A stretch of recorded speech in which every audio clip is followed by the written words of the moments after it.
Is this what people discussing with the customers? I talk about the features. I talk about the product only. I talk about the solution. Yes. What else do we do?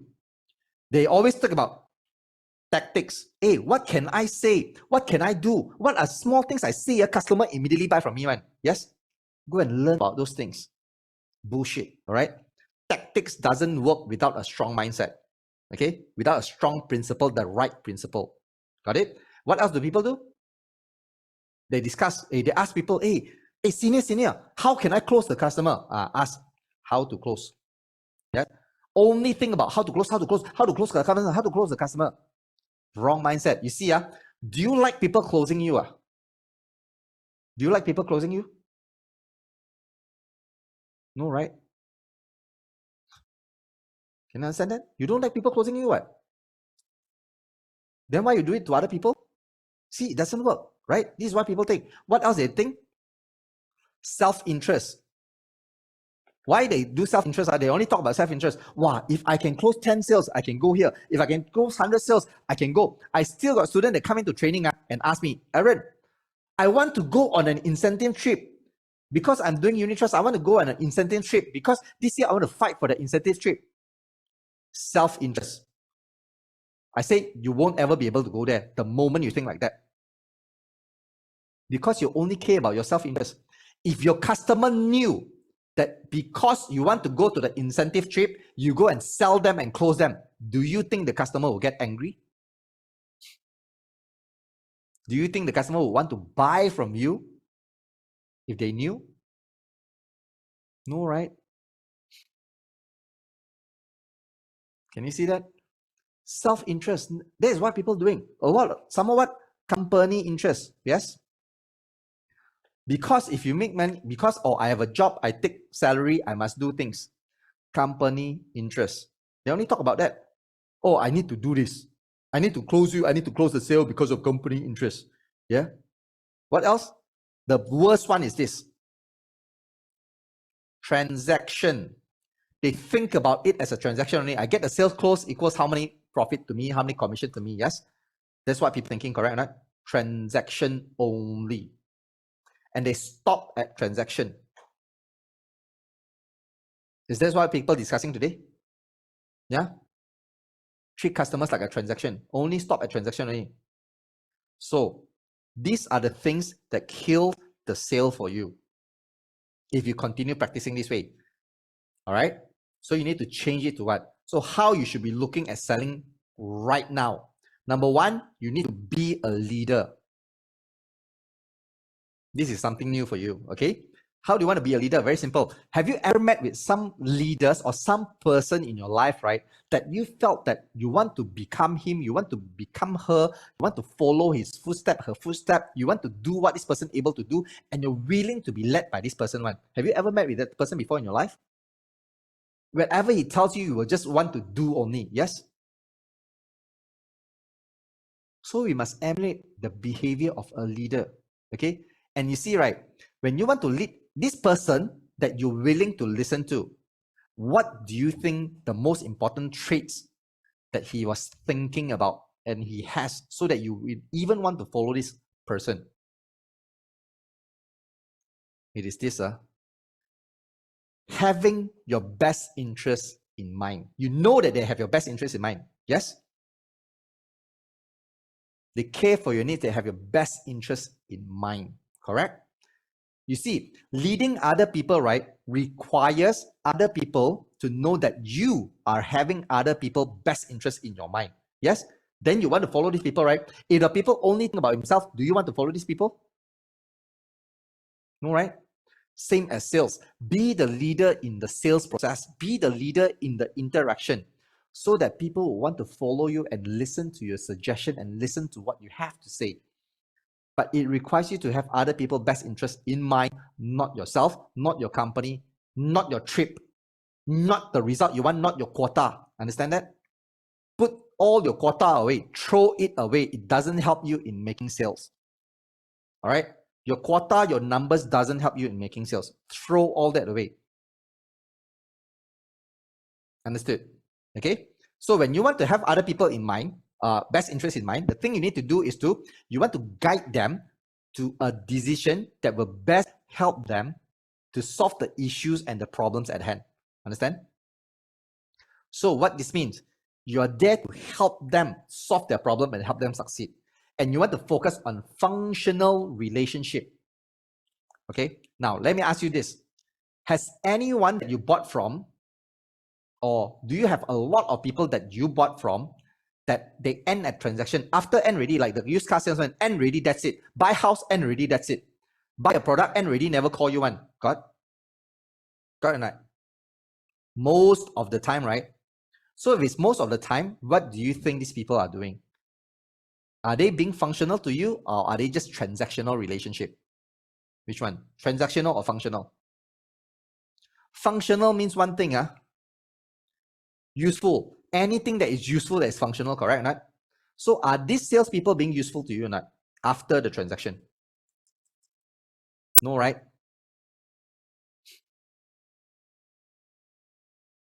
Can you see what happened? Do you still want to buy from them? Maybe, maybe not.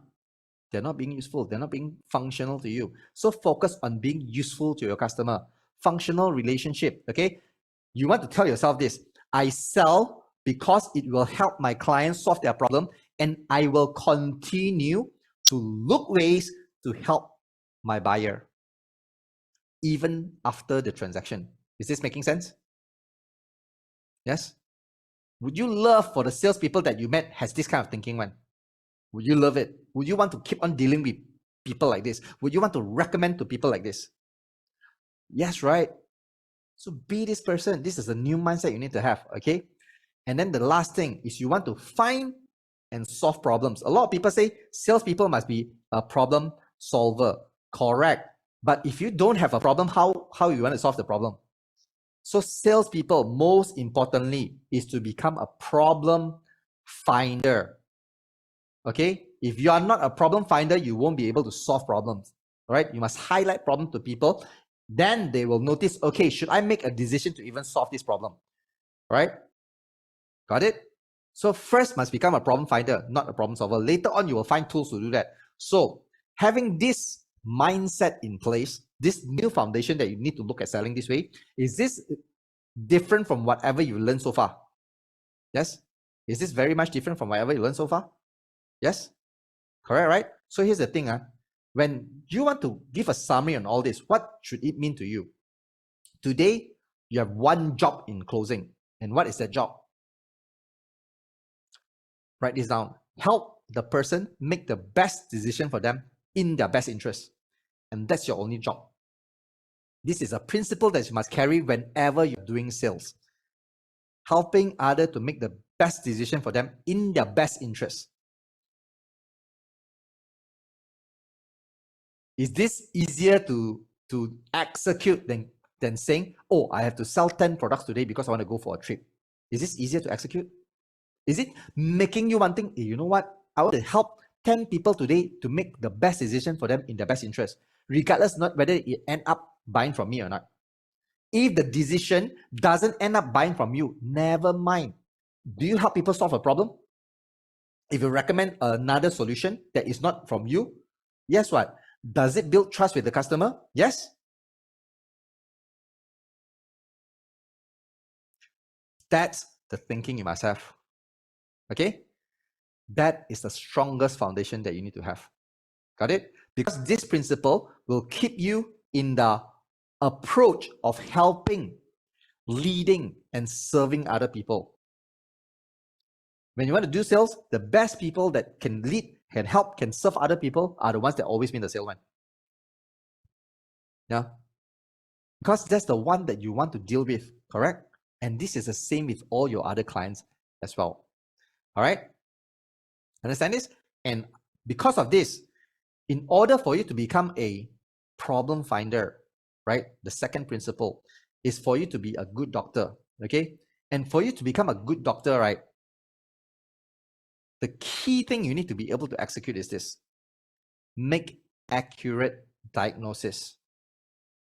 Okay? What you want to do in accurate diagnosis is this, if you go, I'm not sure if you go to any kind of doctor or clinic before. So let's say you have headache, or you have migraine, or you have fever. You go to the clinic, you walk into the clinic, then the doctor immediately ask you, never mind, come and sit down first. Oh, you have headache. Nah, paracetamol, take some Panadol, go and pay. Go back. Come back in 2 days' time. Is that a good doctor? Would you go back to that doctor again? Would you believe the doctor? Yes or no? No, right? You'll be saying, shit, what is this doctor doing? Correct? So what is a good doctor?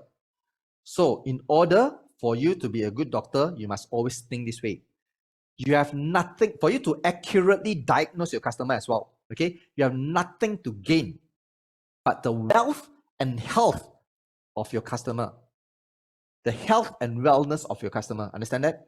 You have nothing to gain. It's not about the monetary rewards, but you want to see, can my customer get well, get healthy with whatever that I'm helping him to do the decision on with my diagnosis? Nothing to gain but that. And as a result of that, people willing to pay you money and you get that. Can you see it? You focus on getting your customer healthy and well, not because you want to make the money, but because of that, your customer will pay you even more. Do you see the correlation now? Yes. So in order to become a good doctor, the good doctor doesn't go into consultation and think about this, Today, how many Panadols I want to sell? Today, how many blood pressure pills I want to sell? Wow, I tell you, you meet that doctor, you better run far away. Correct or not? But how many salespeople act like that? The moment you meet them, they think, oh, how many I want to sell to this fella? How many I want to sell to this fella? Yes. If you meet with a customer, with a salespeople like that, it's very, very hard for you to buy from them, right? Correct or not? I can tell you 95% of the people that are like that, and for all the salespeople outside there that have never learned from Aaron Chong, they are like that. Okay? They are like that one. So you see, what you want to do here is two things. Okay, being a good doctor is to focus on diagnosing the problem and the pain it causes, and then understand where they want to go from there. Some people can endure pain. They say, never mind, I can endure pain. I just want to don't feel uneasy only. Some people say, I don't want to feel pain. Then you prescribe the painkiller. You see where they want to go from there. Then prescribe the right solution, right? That's how you accurately diagnose. So you may need to find the problem first before you go and sell. A lot of salespeople come to you, they don't even know whether you need the product and straight away sell you the product, correct or not? Oh, this one good for you. Then I ask salespeople, how you know it's good for me? How you know what my life is? How you know what I deal with every day? How you know I'm not taking care of myself? Why do you say it's good for me? How you know the product I'm taking now is not better than yours? Correct or not? That's what's going on in your brain, right? Where salespeople trying to sell you stuff. So don't be the salespeople, okay? Focus on accurately diagnosing the problem. That's a good doctor. Second thing, after you accurately diagnose, you want to give the knowledge and the information to the customer so that you want to give them clarity and confidence. The two most important things for any person to make decision: clarity and confidence. When people are clear about something, then they are confident, correct? Now, let me give you a story. See, if one day you got a friend, that asks you go to the river bank, just beside the river, and what they ask you to do, hey, they just tell you, I just jump into the river. It's very fun to play in the river, right? Come, jump and try. But you see the water very murky one. You cannot see the bottom. You dare to jump or not? Very, very murky water. You afraid the water got crocodile, then how? Got piranha, then how? Got big fish eat your leg, then how? Correct? You don't dare to jump, right? But if the friend give you clarity, you see, you don't have confidence to jump, right? If the friend asks you, hey, come here, hey, jump into the water lah. But the moment you stand there, you see the water super clear. You can see it's only 3 feet down. You can see the bank. You can see there's many small sand fishes around only. You don't see any crocodile. You don't see any piranha. Do you have the confidence right now to jump inside? Yes. So confidence comes from clarity. Got it? So give customer clarity to make decision. Then they'll be confident to make that decision. Understand this? Okay? So knowing this is your full mindset. That's the only thing you need to know in sales. Help the other person make the best decision for them in the best interest and being a good doctor. And because, right, when you do this, you're actually helping the customer. And there's this quote from Zig Ziglar, one of my famous mentor that I love him the most, but today he passed away already. He 60%, 90% of his 60 to 80% of his thing cannot use already today. But some of his famous quotes that is still working until now is this. Believe this one thing, have faith that you can have everything you want in life if you will just help enough other people get what they want. If the person want to get well, you help them to get well, do you think they will pay you?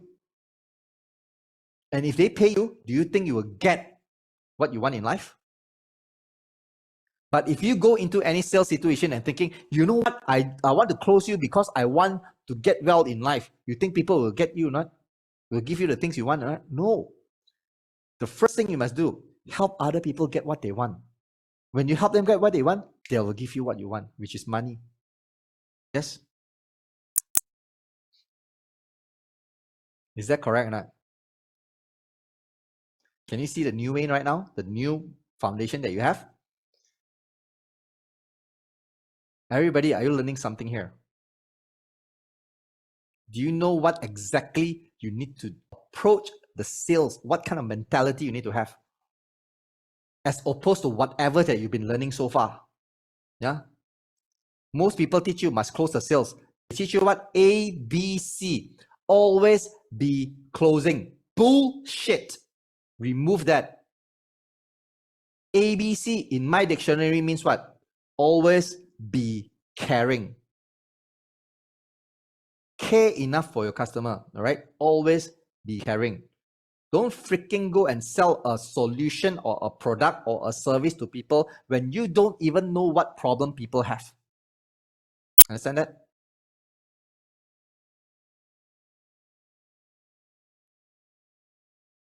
Okay, and that's a new foundation you have. Strong enough? Is it easy to practice this one? Now, it's not easy. It's simple enough for you to follow, but it's going to be taking you a lot of time to practice and put into your brain. Okay? You need a longer time to master this thinking. Got it? It is simple. I put it as simple as that already. You can understand easily. Anyone got any funny question about this? No, right? Okay? No, And remember, stupid ABC that people keep on telling you, oh, you must be ABC, ABC, always be closing. You know what you need to call them? The moment you heard that, right, don't need to do anything.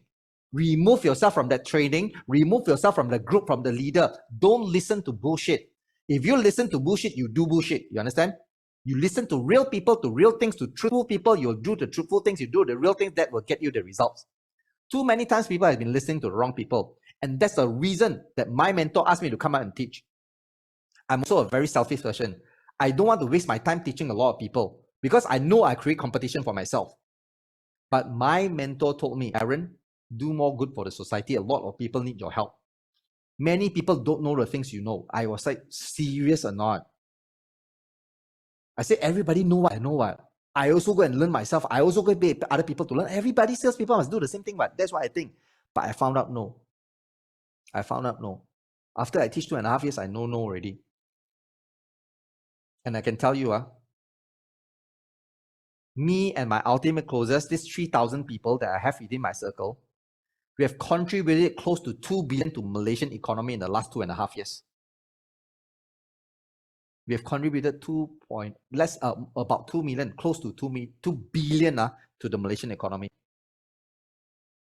Who should be named Datuk than the person that buy Datuks? Right? But I don't want. Useless. I know I'm doing good here. Right? And the most important thing, you're helping yourself as well as you go along. And you see, when you help yourself, when you can do sales, who is profiting as well? Your company, correct or not? Is it indirectly I'm helping your company to make a lot more profit? Yeah. And your company can say, hey, you know what? Pay the trainer a little bit, 5,000, 10,000, bullshit lah. I don't take that kind of money, man. All right. And you're here learning things from me that I take tens and thousands and 100,000s of my time and money to go and learn all this and teach it and practice it. I distill to every single thing that I've used until today. Okay. And there's still people after registering, not coming to this training. Can you see right now the difference between a achiever, a victim, and a victor? Big difference. Don't be the victim. And these people that never come, you know what they will do outside? Yeah, it's just another course lah. Oh, just gonna sell me something like this is another course, another thing. Do you feel this is just another course? Okay, I want to ask you one quick question. Has what you learned so far today in just the beginning, does it help you? Does it help you or not? Yes? Do your sales trainer, your leaders, your managers teach you all these things on how to see things differently? If no, if yes, good. If no, then why are you still following them? If no, then why are you still following them? You ask yourself. And for those of you that are bosses and leaders and everything, remember, you are under NDA. You cannot use my material and teach your team. You have to send them to me. Understand that? If I found out, if you have any thinking of using my material, using what I know, and don't disrespect me as a person, that I've been through the hardship to get to where I am today to teach you all these things, and use it to teach your team, right? I will chase you and make sure you pay for it. I will make your life a living hell. Do not disrespect me and what I'm teaching here. Do not disrespect the NDA. If you got any thinking like that, please get out. I don't need you in my community. Okay? Talk to me, talk to my team. Let other people make the money that they deserve. For me to pay to my team everything, we need money to pay their salary, everything, right? No. Correct or not? For me to hold this, I need to pay the software, I need to pay this, I need to pay that. Right? So do not take this thing for free and go and simply teach your team. No. You do not have any right to do that. Okay?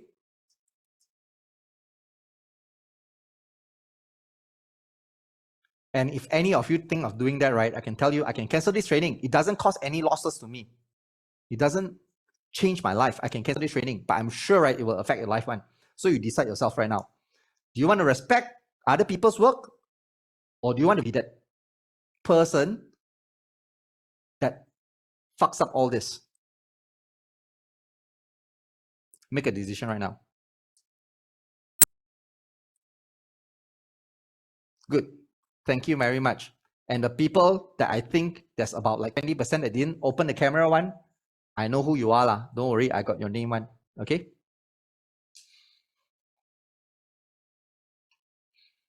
Okay, good. Now, before we go to lunch, right, we're going to go lunch like 12 something to 1, before 1. Okay, second thing I want to teach you is this. What is selling? Okay, this is going to be very quick. This is going to also change another new way of your thinking as well. Okay? Which is, now, when many people talk about selling, right, most people think about this, correct or not? Is this what you're thinking when I mentioned about selling?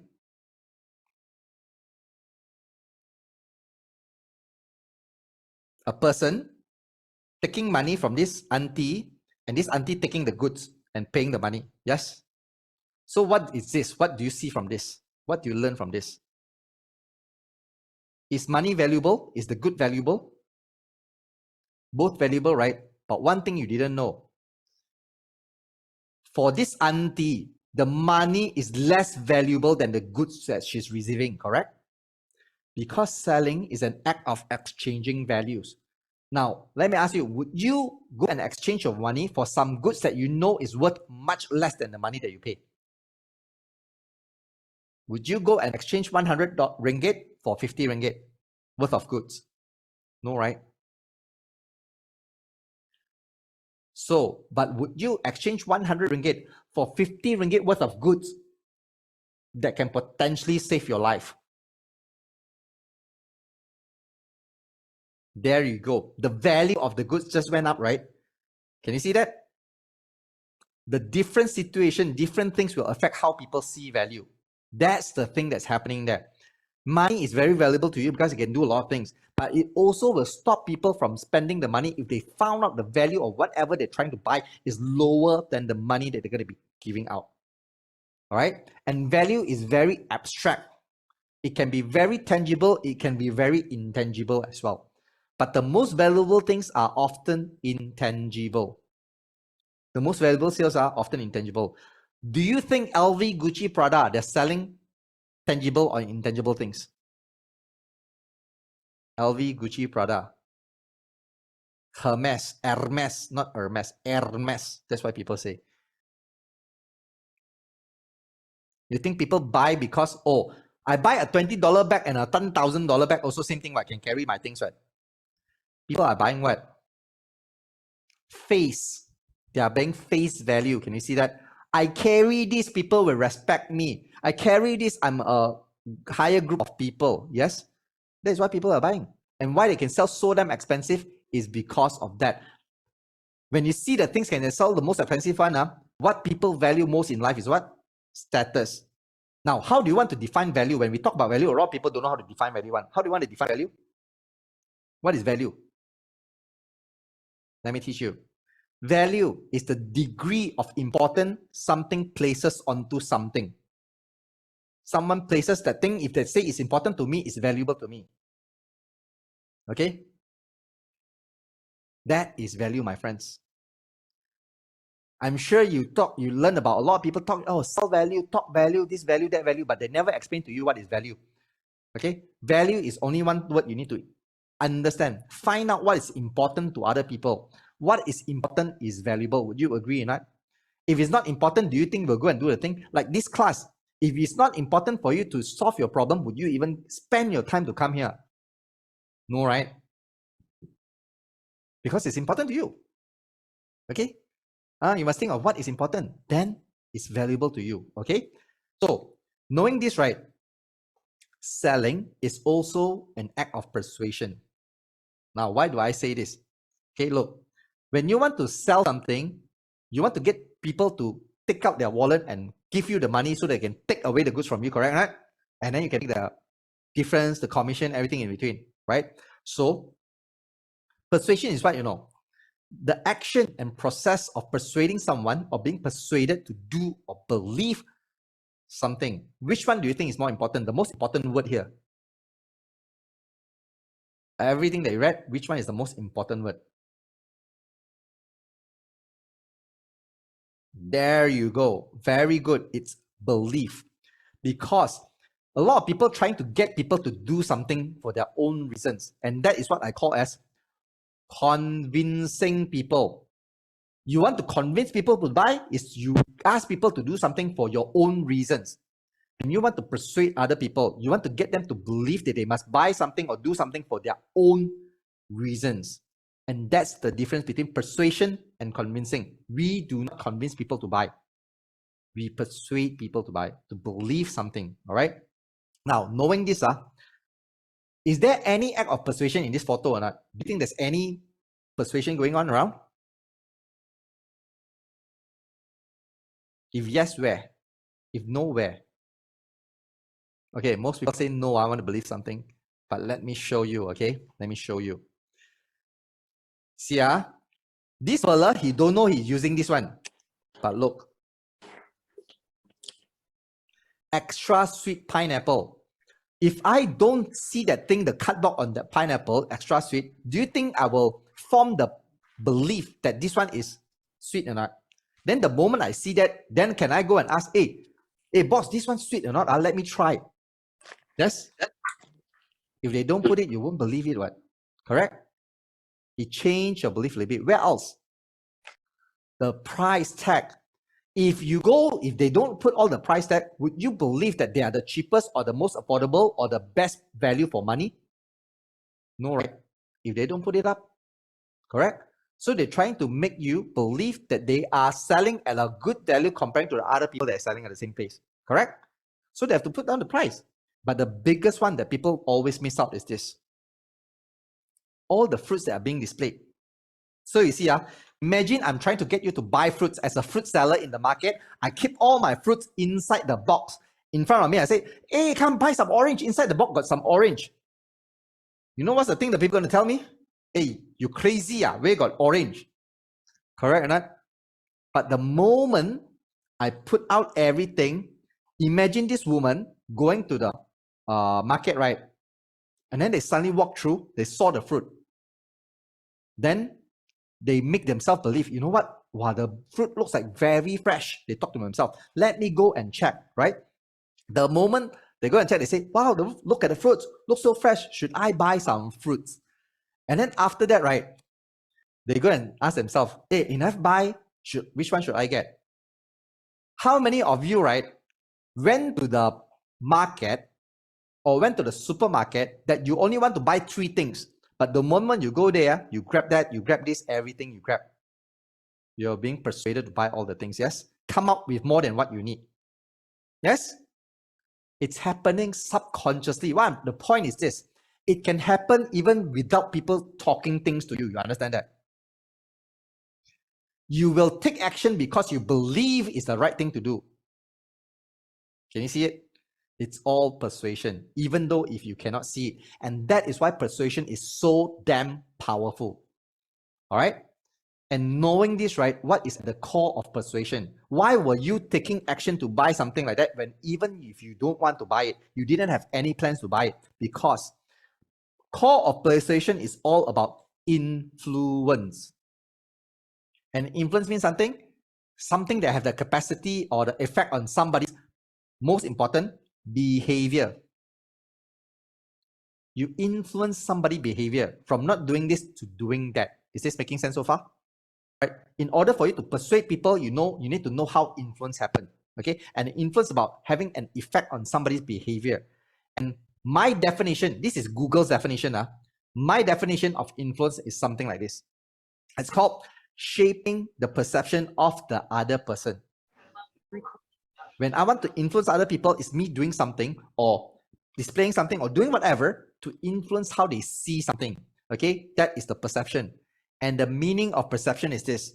It's the way someone understands something. Okay, the way someone understands something is persuasion, is perception. So right, which means today, when you shape their perception, you can affect their belief. And when you affect their belief, it will affect their decision, because this is what you want to do, affecting their decision. Got it? This is what you want to be able to do, isn't it? Right? You want to be able to affect people's decision. And you need to know how you want to do that. Start with influencing their perception. Once they can see something their way, they can understand something, they change something already, then it will affect their belief. When they believe they need it, they will make a decision to try to get it. And that is sales, my friend. So some of you may be not believing me in this. Let me show you one good exercise. If I tell you this orange, and I tell you, hey, this orange is very fresh. Those that believe me, type in 1. Those that doubt me, type in 2.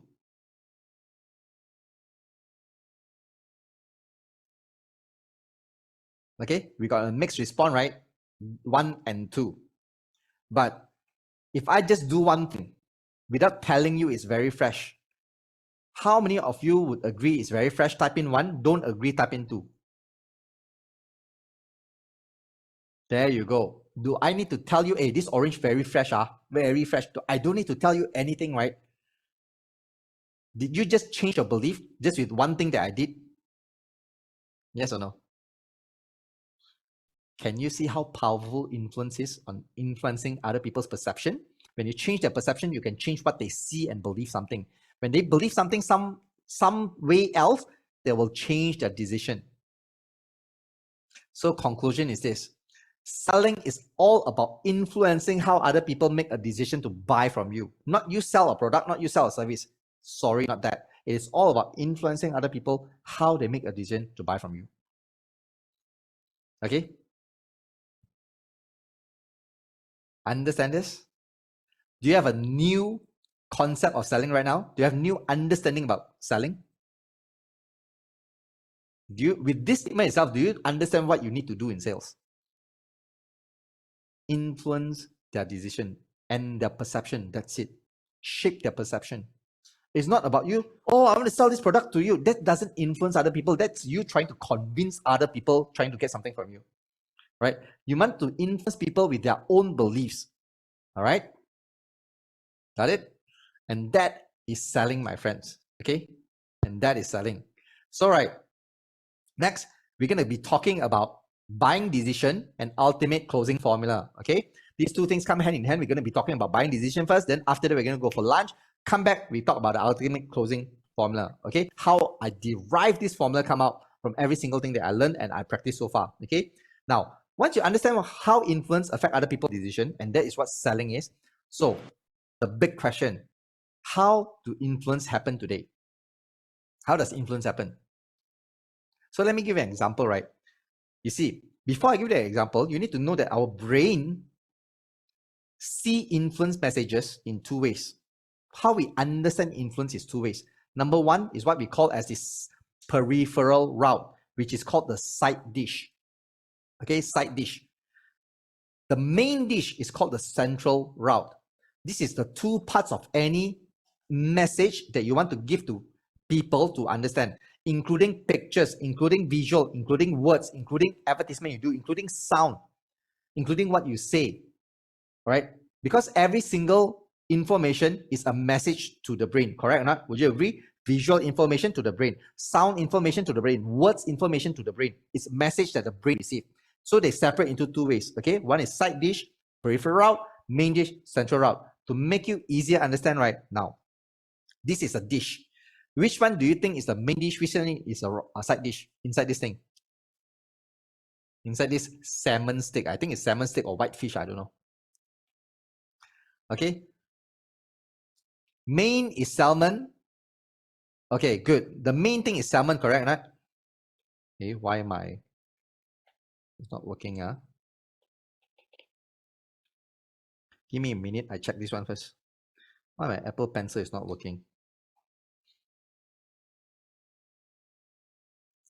Okay. Okay, it's working now. Just now not working. Okay, so the main dish is this salmon. So let me ask you one thing. If you do not have any preference for fish, you do not like to eat salmon, okay? You do not like to eat salmon, then I come to you, hey, mister, this salmon has the freshest tomato. And then, right, got the sauce, very nice one. And got avocado, the things that you like, right? You like lemon, not you like, right? Now, this salmon, right, comes with all that. And today we got a discount for this salmon. I give you 50%. But you don't like to eat salmon one. Would you go and buy it? Would you make a decision to buy it? Yes or no?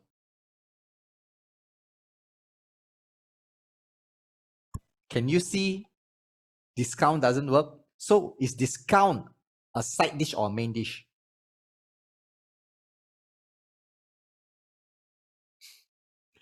Now you understand, finally get it right. Discount a side dish. That's why a lot of stupid people outside there doing advertisement, you know what they say? Oh, we have 50% sale today. And they say, hey, why still got no people come and buy from me? Because you're targeting the wrong people. People don't like the stuff you give discount, also people won't come on, correct or not? Can you understand why discount don't close sales? It only will attract the people that will go and see, oh, I need this, got 50%, okay, good, then I go and buy. Can you understand that? So that's why 90% of the market don't go for that thing, because 90% of the people don't understand why they need that thing. Okay? But if you like salmon, and I tell you the salmon is air-flown, wild-caught salmon, 180 bucks is the freshest. We just flown in this morning without any icing, no frozen, chilled, just flown in from Alaska. Do you need a discount to order this salmon? Absolutely not. Do I need to tell you all the side dish for you to buy this salmon? No need. I just talk about the salmon only. Done. You're already bought ready. Yes? Can you see the difference between the power of side dish and main dish now? That is it, my friend. Okay, now you need to understand. So let's talk about the side dish first. Okay, the side dish is called the peripheral route. Okay, it's the influences outside the message itself. Okay, like discounts. What else? Okay, let me show you some other things that you can think of. Color, available of stock. All these are side dish. What else do people give? The character of the salesperson, also a side dish, correct? If I like you as a salesperson, but you don't have anything I can buy that to solve my problem, would I buy something from you or not? No, what? Can you see being kind, being nice, being friendly doesn't work if the main message is not there? Can you see that or not? Would you want, would you want to buy from a trusted fella, but the way he talk is very mean, very rude? Or would you want to buy from a kind fella that talk very nice one, but somehow sketchy one? You feel you cannot trust one, but he talk very, you know what, you buy this, I treat you nice. Which one you buy from? The trusted but rude, but the very sketchy one, but talk very nice. If you only got these two choices, someone of you buy from someone that talk nice, you would rather get cheated by someone who always talk the nicest one, the con man or the person that is really solving your problem. Who talks the nicest always? Scammer talk the nicest, right? That's why there's so many love scam. Everyone fall into scam because they talk the things you want to hear, correct or not? The ones that are supposed to be trusted are the ones that tells you the hardest thing to listen. Because in order to tell the truth, you must risk being offensive. Understand? If you want to tell the truth, you have to risk being offensive, correct or not? The sweet talkers are the one that is the one gonna scam you. Correct or not? Woman, have you been sweet talked into going back with some of the men? Yes, what? Right? Oh, they want to go to bed with you, sweet talk. Oh, I buy this for you lah. You know what? I'll spend you, eat this. Hey, what you want? Correct or not? No, this is human psychology, my friend. You don't have to like these things. You have to understand it only. Okay? I would rather, you see, I've been to mechanic that talk nice. I've been to mechanic that's rude, but he's telling the truth one. You say, you want to do lah, you don't want to do, never mind one. But this is the price, I show you everything. This is what's wrong. If people tell you like this, right, then that one is nothing wrong. I can tell you right now, it's only this small part wrong only. Then the other person, oh, we try this, do that, and after that, we must change this, we must change everything together, then only we can test. Which one we rather deal with? I rather take in my ego a little bit, deal with the rudeness, than to being cheated by a person to talk nice to me. Can you see that? So now I teach you how to sense a difference between a scammer and a non-scammer. Got it? All right. Most people dealt with someone nice, they're always frustrated later on, I can tell you. Most people, okay? Now, come back to this. So, this is the peripheral of influence. So, these are the factors outside the message, such as what? Building rapport with your customer, building relationship with the customer. You package the product very nice, giving discount, giving offer, giving free gift. All these are side dishes. Okay? And it's made up of one thing: heuristics. Okay? Heuristics. Heuristics are what? Mental shortcut or rule of thumb. You know what is a shortcut or not? Okay? You see, if you want to go from A to B, if there's two routes like this, one is 100 km, one is 340 km. Which one would you use? Which one should you always choose to use?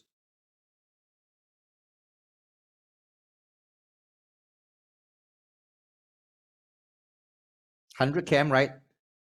You see, that is not you doing something to yourself, that is your brain making decision for you, right? Because this is what we call as path of least resistance.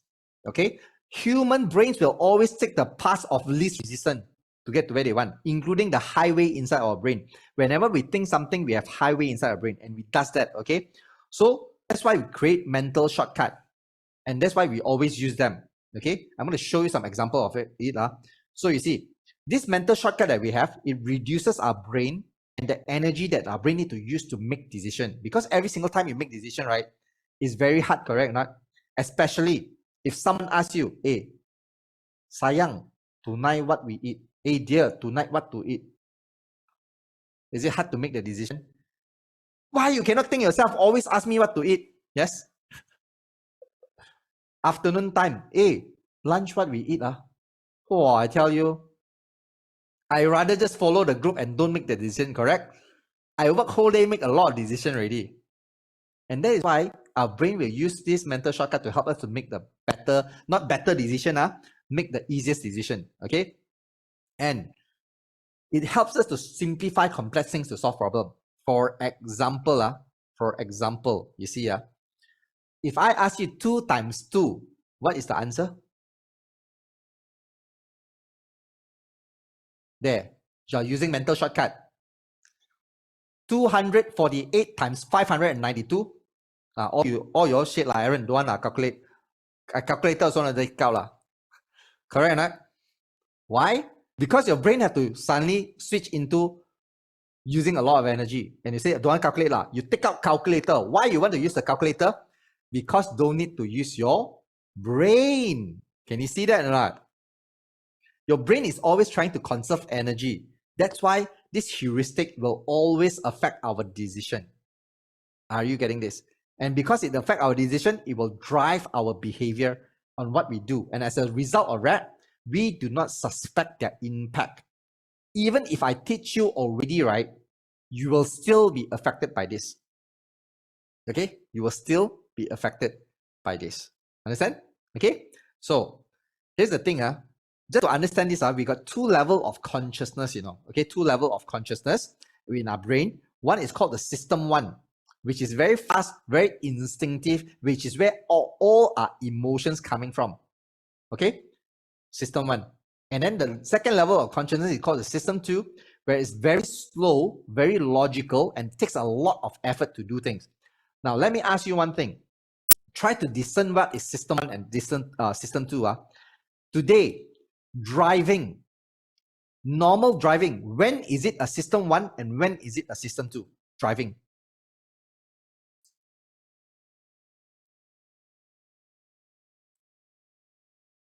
When is it system 1? When is it system 2?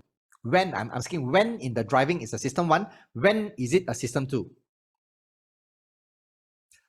Okay, very simple. You drive on the highway. Is it system 1 or system 2? Normal driving, system 1, right? Parking, system 1 or system 2? Learning how to drive, system 1 or system 2? Exactly. Now you understand already. Now you understand, right? Can you see? When parking, you need to do it slowly, right? When you drive fast that time, you go 180 is also system 1 because you're already familiar. Your brains help you to make the decision faster. Can you see that? So 1 is system 1, system 2. So heuristic, where is it? Heuristic is in system 1. It all happens in system 1. Very, very fast one. That's why we want to employ this as a side dish to be able to affect decisions, rather than always explaining facts and features. Facts, features, all system 1, correct or not? It requires people to think. It requires people to understand things. That's why people always not make a decision to buy from you. Can you understand why now or not? If you tell facts and features, people won't buy from you. Unless they really already understand, because it takes them a lot of time. Do you sometimes realize not when you talk about facts and features, people will tune out? Yes? People don't listen to you. People will be like, okay lah, call me next time, talk to me next time, I come back later. Yes? Because you're talking facts and features. But my question is this: why do your leader, why do your managers, why do your bosses ask you always to tell facts and features one? All tell about product knowledge one? Why? There's only one reason. There's only one reason. You know why not? Because they haven't met Aaron Chong only. Okay? That's the only reason. If they met, they would have known. You see, try and error also not good. Because they try and error also same thing. Still teach you bullshit. It's not their fault. Because they learn and exposed to bullshit, they teach you bullshit. You understand? It's not their fault. They thought it was true. You get what I'm saying? Don't go and blame them. The only thing you need to blame them is that they don't go and meet Aaron Chong only. Okay? Okay. Understand this so far? System 1, System 2? All right? So which means what, today, heuristics are rules that will govern how you want to influence other people. Okay, and influence always happen through heuristics because you want to use the system one thing and affect people how they see certain things through perception. All right, and heuristics, right, are always invisible to people unless they are already aware of it. Okay, and after this, I'm going to share with you some practical heuristic you can use in your selling process so that you know how to use it before even the sales begin. So that you want to know, employ whatever we plan out, sales preparation, in order to affect the client's decision way before you talk to the client. Okay, because the sales, right, doesn't happen during the selling process. It happens way before. It happens here in your mind first. Before you happen, if this one is not good, you don't happen here first, you sell to customer very hard. Yes. Okay, everybody following so far? Okay, good. Are you learning something here right now? Do you have a new way of thinking about sales already?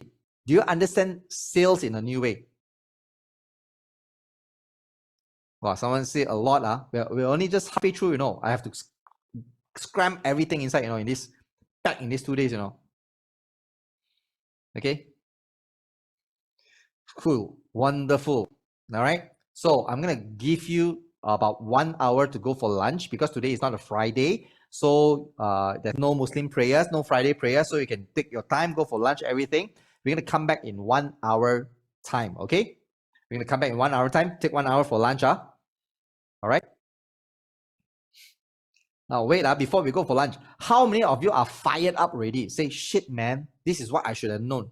If I knew these things would change already. Yeah. Who of you here, actually feels like you're looking forward for the next 1.5 days? Hands up if you are. So you cannot fall asleep, and who here feel that with just this session alone, right, this half day alone, you felt that the people that did not come already lose out so much? Yes. What do you want to say to these people? Don't say anything, just laugh at them only. Don't call people loser. Don't. Just laugh only. Ha ha ha. Just laugh only lah. Okay. You know what they're missing out already. Okay, good. Now go ahead, have lunch. We're gonna go for a lunch break, very quick one, 1 hour. All right. And then come back in exactly 1 hour time. I'm gonna roll up the lunch time for you as well. Okay, good. And for those of you that haven't filled in the intro form, it's gonna be inside the lunch as well. Okay, good. Thank you very much. I'll see you back in 1 hour time.